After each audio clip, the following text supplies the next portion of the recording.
உறுப்பினர் திருமதி பிரேமலதா விஜயகாந்த் அவர்கள்.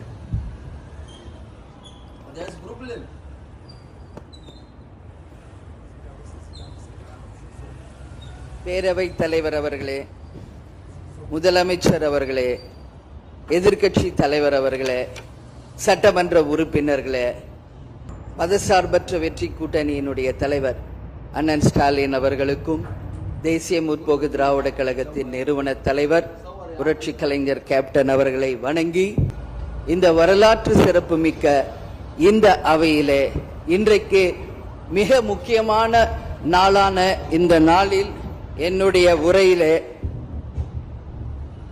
நேற்றே முதலமைச்சர் அவர்களுக்கு இன்றைக்கு பெரும்பான்மையை நீங்கள் நிரூபிக்க வேண்டும் என்று என்னுடைய வாழ்த்துக்களை நேற்றே நான் பதிய வைத்திருக்கிறேன். அதே போல முதலமைச்சர் அவர்கள் செய்த நல்ல விஷயங்களையும் நாம் பாராட்டி இருக்கிறோம். எதிர்க்கட்சிகளை எதிரி கட்சியாக நினைக்காமல் அனைவரையும் சந்தித்து அரசியலில் ஒரு மாண்பையும் மரபையும் நீங்க ஏற்படுத்தியிருக்கீங்க, வரவேற்கத்தக்கது. அதுபோல உங்களுடைய முதல் அறிவிப்பிலேயே சிங்கப்படை பெண்களை பாதுகாக்கவும், அதே போல மதுக்கடைகளை மூடுவோம் என்று சொன்னதும் மக்களால் வரவேற்கப்பட்டது. அந்த வகையில் முதலில் 717 மதுக்கடைகளை மூடியது ஒட்டுமொத்த தமிழக மக்களால் வரவேற்கப்பட்டது. கோவில்கள் மற்றும் பள்ளி வளாகங்கள் அருகில் இருந்த மதுக்கடைகளை முதல் முறையாக நம்ம ஃபர்ஸ்ட் ஸ்டெப்ல இன்னைக்கு மூடியிருக்கோம்.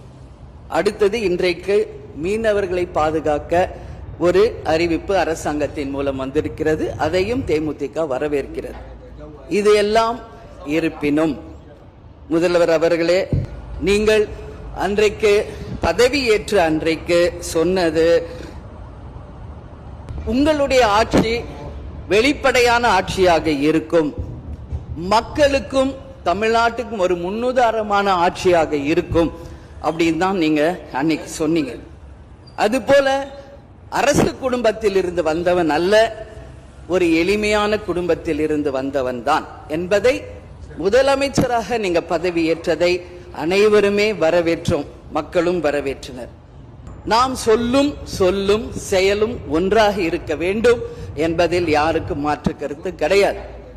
வரலாற்று சிறப்புமிக்க இந்த அவையில இன்றைக்கு பெரும்பான்மையை நிரூபிக்க வேண்டிய தருணத்தில் முதல் முறையாக மனவேதனையோடு நான் பதிய வைக்கிறேன்.